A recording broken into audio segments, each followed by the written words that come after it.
Lizzie and Di Campbell. Hi, Di. Hi. Good to have you here today. I love talking books. You do. It is always an absolute pleasure to be a part of this. I know. You never have any resistance when I say, it's time for book club. I'm like, yes, finally. I've been waiting for this. Yeah. Yeah. So what have you got for us today? Well, it's a bit different. It is a bit of a memoir, I guess you could say, by Sherryl Jordan. And that may or may not be a familiar name to people. She is the author of many kids and young adult novels. Cool. She's a Kiwi author. And yeah, I have to admit, I discovered her fairly later in life. In her life or your life? My life. Probably 6 or 7 years ago, I started reading some of her books. They're very, very good. They're very good. Here's a couple of the ones that I read. The Anger of Angels, The King's Nightingale, and The Winter of Fire. And those are the kids' books. Young adults. Young adults. Young adults. They sound cool. Oh, they are mysterious very good. and kind of fun and adventure. And Lots of adventure, lots of intrigue. And so this is a book that she wrote talking about how she wrote these stories. So it's the story behind these books, taking a look at not only her life, but also the creative process and what that looked like for her. Now, Sherryl, I find that sort of thing fascinating. In this case, it really is. And if you're somebody who's a fan of the author already, then you're just going to be, oh my gosh. Absolutely. And I was a fan. Like, I very much enjoy her writing. So Sherryl, I actually did get to speak to her about one of her books a few years ago.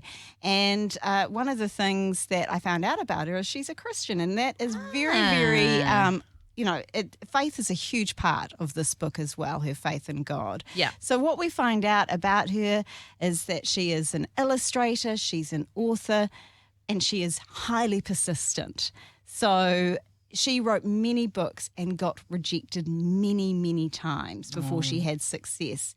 And, a lot of people may give up in that instance. Of course. But she just felt so drawn to writing. She sounds inspiring. Oh, really, really inspiring. If you're the type of person who also has a dream, this is a really great book to read. As well as that, she has some really interesting and different ways of creating her books. She very much gets into the characters, and I won't go too deep into what that looked like for her, but it meant that she literally lived her stories as she was writing them. It's like an actor when they call that method acting, Yeah, don't they? yeah. And they sort of become that character. I can understand for your creative process how that Yes, could happen. Absolutely. And why it would happen. Yeah, and she also faced a lot of challenges, a lot of health challenges, one of those being overuse, occupational overuse syndrome, OOS, because when she first started out, she wrote her books, like literally by hand. Gee, yeah, And your arm would get a bit sore. Yeah, and she'd get so into that she wouldn't take a break, and that actually created big problems for her. And then it was interesting because as history or as time moves on, you move from handwriting to typewriters to the computer, and so things were definitely revolutionised there for her. But yeah, always a bit of a struggle. One thing that I think really captured my attention was her encounter with Jesus. So I won't go too deep into that. Don't want to give it away. I don't want to give it away, but it's certainly in this book.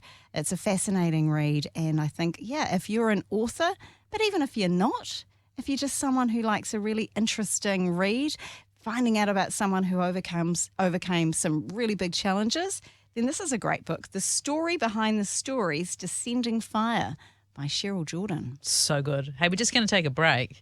I didn't quite realise we have got 3 female New Zealand authors today. Wow. Because I've got 2 books for you coming up next. Goodness me, I think the 2 women have written the 2 books that I'm about to share are people that have, or stories of women that have overcome difficulties as well. So I would like to start with a book which, as a mother of a son, is probably, if not the book, one of the top books that influenced me as a parent, as a mother of a son. Okay. It is actually the 20th edition. It's an international bestseller. Drum roll, please. Oh, thank you.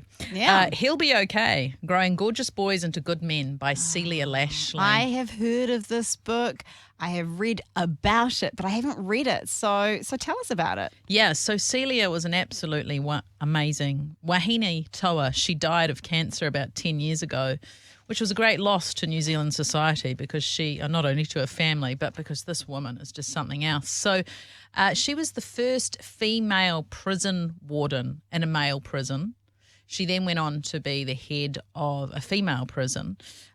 She was married. Her marriage ended. She ended up bringing up 2 boys on her own. She got a degree in anthropology and Māori, I think, something like that. Clever woman, raising 2 boys. And she was part of, I'm not sure if she started it because it's a while ago, but something called the Good Man Project. And it was a project that happened in about 25 schools across New Zealand. I think they were mostly boys' schools, looking at what it is to be male and that it is actually quite different than being a female. And, you know, a sort of book that somebody's had that experience learns what could we do for our sons, our nephews, the men in our lives, because the end result, you don't want them ending up in prison.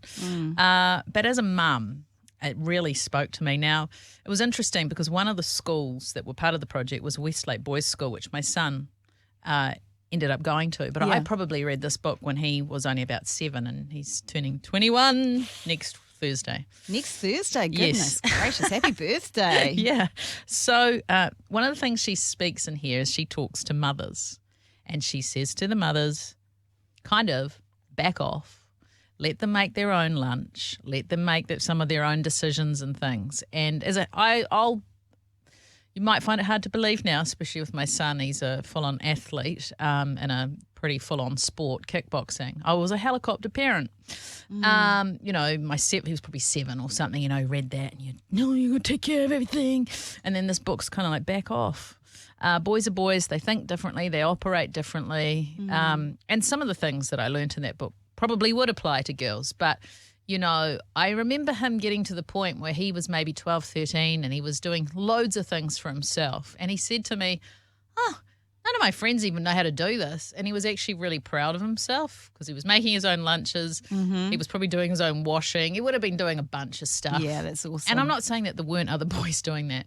And I kind of put that back to her because I think we can mollycoddle our kids. We can mollycoddle our sons. And I think there's something about, and I think it does apply to boys and girls, but we're talking about boys now, of empowering and making their own decisions, making their own lunch. And then if they forget their lunch, don't run after them and take it to school. Bad luck. Learn from it.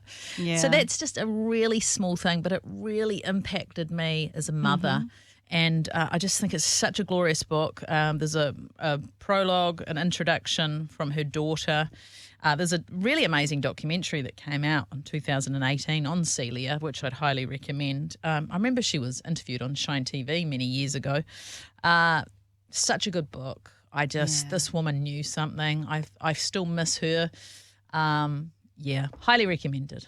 So, yeah. And the name of it again? It is called He'll Be Okay by Celia Lashlie. Nice. Growing Gorgeous Boys into Good Men. Yeah, let's speak that our boys are gorgeous, not that they're a handful or all this, but let's actually, you know, like my son, again, I'm not perfect, but I share some of Celia's journey. She ended up being a single mum, and that's who I am too. And, you know, like people can speak over their, there's such a handful and there's such a this. And I would just call my son a fine young man. Yeah. Because that's what You've always spoken very well about him, Lizzie. You really have. But this woman, she helped me. Yeah, I could have been that overbearing mother, and this woman taught me something so powerful. So I love her, and I love her book, and I'd highly recommend it. Just quickly, another book by another female New Zealand author. Another incredible book. It's very different. It's called Ellen of Denniston, which is a place in the South Island, the West Coast. It was a coal mining town. And so Valerie Millington has written this book about her mother, Ellen. And honestly, you read this book, I guess it's in the 1800s, and so they live on the top of this hill, and this is where they mine for coal, and nothing grows there because it's just sort of mud and rock. Yeah. So you couldn't plant fresh vegetables, everything. People are often pretty poor. The fog would come in. The fertilities of people falling off the edge of hills and things trying to get down, and trucks being overturned, and the loss of life, and just everything. Hard life, huh? Yeah, but what was really incredible about this community is they knew how to celebrate, and music was a big thing. And the main character in it, Ellen, her dad, I think he sort of led this brass band. And they didn't have much, but they knew how to sort of put on these parties and have fun and enjoy music. And What subsequently happens in the story is that Ellen, when she's about 17, I won't go into it all, but she has a terrible, tragic accident that results in her having something like 30 surgeries over 3 years, and she returns to where she came from, the disabled girl. But this woman goes on to be an absolutely wahine toa in her own right, because she helps develop the National Fields Day at Mystery Creek. Wow. It's impressive. And it's really a story of somebody who went through a difficult time in her life, but as it says, developed a positive mindset that resulted in a long, happy and productive life. I'm just like, the way they lived, there was this earthquake that happened and all these houses like disappeared down this ditch. The kids are at school, the parents are running, are my kids even alive? Like, it's like some saga. You're reading the pages and it's quite a dense book. Like, there's so much in it that my brain's kind of going far out. But this really wasn't that long ago in New Zealand's history, the 1800s. Mm-hmm. And I think it's a good wake-up call to those of us who can just turn on a washing machine, turn on a microwave for TV. Right? Oh, look, I'm in the studio and the aircon's a bit hot. Oh, it's so terrible. I have to put it on to cold. It's powerful. Well done to Valerie writing this and the research that would have gone on. She writes it in a form where she's actually writing letters to her deceased mother. It's a thing of beauty. So highly recommend that. And that's us. We're done. Okay, we're done. Tell us your book again. Okay, something I didn't mention about this book, and I'm just going to very quickly say it. Sherryl Jordan, the author, actually passed away before this was published. Oh, wow. So, so I haven't been able to speak to her about it. I would have loved to have been able to. The book is called Descending Fire. It is by Sherryl Jordan. He'll Be Okay, Celia Lashlie, Ellen of Denniston, Valerie Millington. Thank you so much, Di. So good to have you on Armchair Trip. No, not Armchair Travel. Getting confused here. Lizzie's Book Club. We'll be back next month.